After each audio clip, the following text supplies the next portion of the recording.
ఏడాదిన్నర తర్వాత పాదయాత్ర మొదలుపెట్టి ప్రజల్లోని ఉంటానని అన్నారు వైసీపీ అధినేత వైఎస్ జగన్మోహన్ రెడ్డి. ఇకపై ప్రతివారం ఒక్కో నియోజకవర్గ కార్యకర్తలతో భేటీ అవుతారని తెలిపారు. ఏలూరు నియోజకవర్గంతోనే ఈ కార్యక్రమాన్ని మొదలు పెడుతున్నట్టుగా ప్రకటించారు. కూటమి సర్కారులో అన్ని వ్యవస్థలు నిర్వీర్యమయ్యాయని, కూటమి ప్రభుత్వంపై ప్రజల్లో వ్యతిరేకత మొదలైందని, ప్రతి ఇంట్లో ఇప్పుడిప్పుడే చర్చ జరుగుతోందన్నారు జగన్. ఈ ప్రభుత్వానికి ఇంకా 3 ఏళ్లే మిగిలి ఉన్నాయని గుర్తు చేశారు. చంద్రబాబు బిర్యానీ పెడతానని నమ్మించి అధికారంలోకి వచ్చాక పలావు కూడా లేకుండా చేశారని, అంతా బాధపడుతున్నారని తెలిపారు. అన్ని రంగాలను నమ్మించి మోసం చేసిన కూటమి ప్రభుత్వం ప్రశ్నిస్తే కేసులు పెడుతోందని, ఇలాంటి సమయంలో ప్రజలకు అండగా నిలబడతామని ప్రకటించారు వైఎస్ జగన్.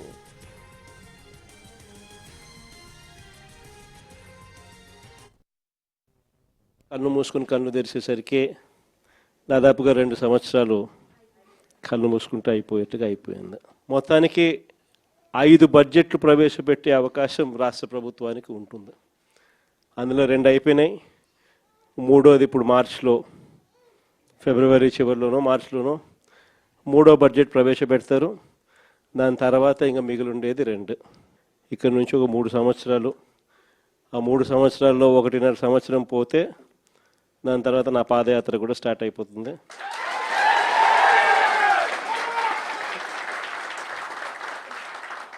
దాని తర్వాత మరో 1.5 సంవత్సరం నేను కూడా ప్రజలతోనే రోడ్ల మీదే, ప్రజల్లోనే మమేకమవుతూ ఆ ప్రయాణం కొనసాగుతుంది. ఇది మరీ ముఖ్యంగా ఎందుకు చెప్పాల్సి వస్తూ ఉంది అంటే, ఈరోజు పరిపాలన చాలా అంటే చాలా అన్యాయంగా జరుగుతూ ఉంది.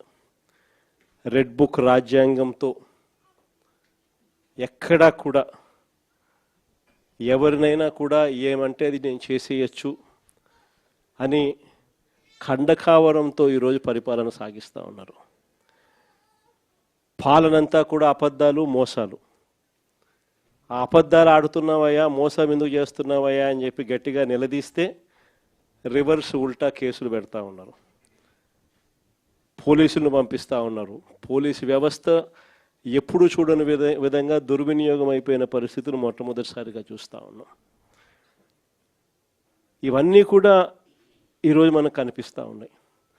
మరోవైపున పాలన ఎలా సాగుతూ ఉందని ఒకసారి చూస్తే, పాలనలో ప్రతి ఇంట్లో కూడా ఈరోజు చర్చనీయాంశంగానే ఉంది. ప్రతి ఇంట్లో కూడా ఈరోజు చర్చ జరుగుతూ ఉంది. జగన్ ఉన్నప్పుడే బాగుండేది, కనీసం ఆయన ప్రతి నెల ఏదో బటన్ నొక్కుతూ ఉన్నాడు, ఖచ్చితంగా మాట చెప్పినాడు, మాట ప్రకారం నిలబడ్డాడు. ఈరోజు జగన్ పోయాడు, చంద్రబాబు నాయుడు ఏమో బిర్యానీ పెడతానని మోసం చేశాడు, ఉన్న పలావు పోయింది, ఇప్పుడు బిర్యానీ కూడా పోయింది అని చెప్పి ఈరోజు ప్రతి ఇంట్లో కూడా చర్చనీయాంశం జరుగుతూ ఉంది. ఈరోజు నిజంగానే ప్రతి ఇంట్లో కూడా పోలికను చూస్తూ ఉన్నారు. ఆ రోజు ఇదే రాష్ట్రం, ఇదే బడ్జెట్, ఇదే పరిస్థితుల్లో అప్పుడు ఇంకా దారుణమైన పరిస్థితులు, కోవిడ్ వచ్చి 2 సంవత్సరాలు అతి దారుణమైన పరిస్థితులు ఉన్నప్పటికీ కూడా ఎప్పుడూ కూడా ప్రభుత్వ కష్టాలను ఎప్పుడూ ప్రజలకు చూపించి, ఎప్పుడూ కూడా పథకాలను ఎగరగొట్టాలి అని చెప్పి ఏ రోజు మన ప్రభుత్వం ఎప్పుడు ఆలోచన చేయలే. మన కష్టాలు ఎన్నున్నా కూడా ముఖంలో చిక్కటి చిరునవ్వే మెయింటైన్ చేశాం. ప్రజలకు మాత్రం చెప్పిన ప్రతి మంచి కూడా చేసి చూపించిన ప్రభుత్వం మనది. కానీ ఎప్పుడైతే మనం ఓడిపోయినామో, ఎప్పుడైతే చంద్రబాబు నాయుడు గారి పాలన ప్రజలు మళ్ళీ తిరిగి చూశారో, అప్పుడు తేడా కనిపిస్తూ ఉంది.